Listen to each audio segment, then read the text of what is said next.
I remember we cut my hair off. I remember we cut my hair off. I had hair down so far.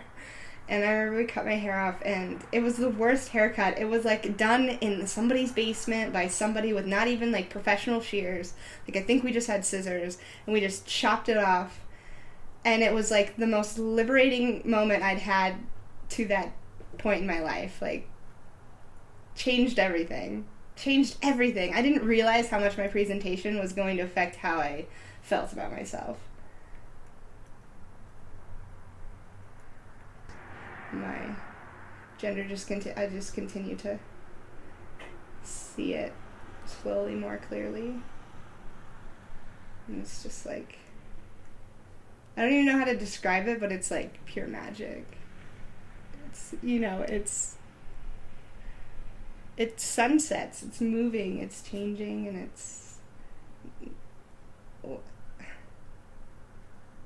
there's just nothing, it's just completely fluid.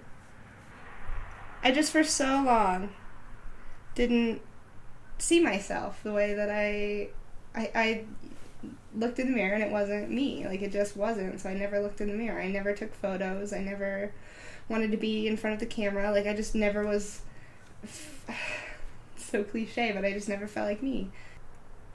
My name is Taylor.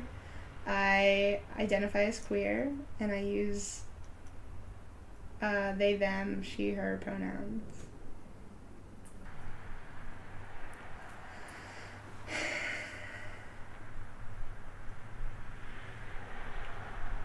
I've been thinking about taking testosterone to kind of help me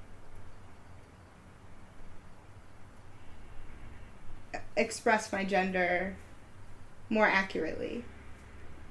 I don't want to transition. I do not identify as male. I don't want to transition into male, at least currently. I'm pretty positive I don't ever want to, but I don't want to say never. But I feel pretty confident that I am not male. But I'm pretty confident I'm also not female, and there's like this beautiful spectrum of trans identity. And I love the idea on being on the not hypermasculine end of it, because there's something youthful about it. There's something very, like, Peter Pan-esque about it. Like, it's very boyish, and yes, I'm very drawn to it. And my parents have no idea. I've never even tried to begin to discuss what non-binary even is. I mean, I've said it to my mother before, for sure, but only because she makes these snide little remarks about how I don't fit gender roles, even as, like, I think she assumes I identify as a lesbian. And I remember first coming out, she was like, "Oh, well, don't date any of those butch lesbians." That's my parents. I definitely was, like, harassed all through middle school and ended up switching schools, actually. Like, I moved to small charter schools because of the harassment. It was just constant. Are you a boy or a girl? Are you a boy? Like, it always came down to that question.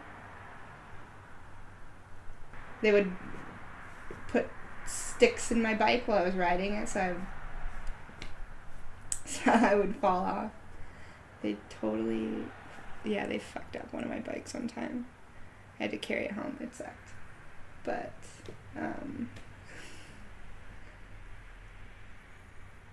there have been a few really shitty encounters, but the, like, really beautiful encounters I've had with people who were really embracing of it have totally made up for it. So I sell knives for a living. I sell Cutco, and I basically go into people's homes and selling these knives. I wonder what this is going to be like as I get further along with this job, because the more presentations you do, the further away you're going to get from people that you know personally. And it's scary. It's absolutely a scary experience. Definitely, like, because of my identity. Like, there is more hesitation. The way that I want people to see me is not... My first thing wouldn't be that I want them to see me for my gender or my sexuality, the first thing I would want, like, I want people to see me as my human aspects, my compassion, my curiosity, my, I don't know, my humor, my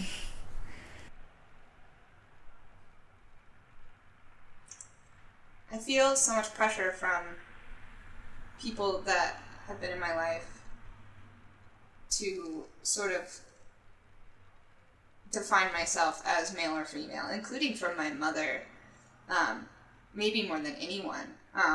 It frustrates her that I'm in between, very much so. And other figures, other like parent figures in my life have been like that. This woman who's been in my life since I was very young, who's very Christian, but very sweet and compassionate before anything else.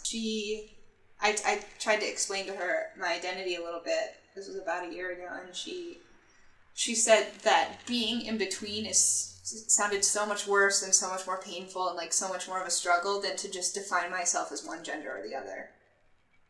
And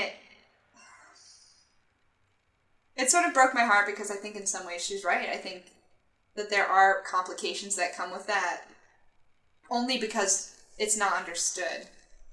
And it puts so much pressure on me to sort of like define myself as one gender or the other, and they just never fit. I've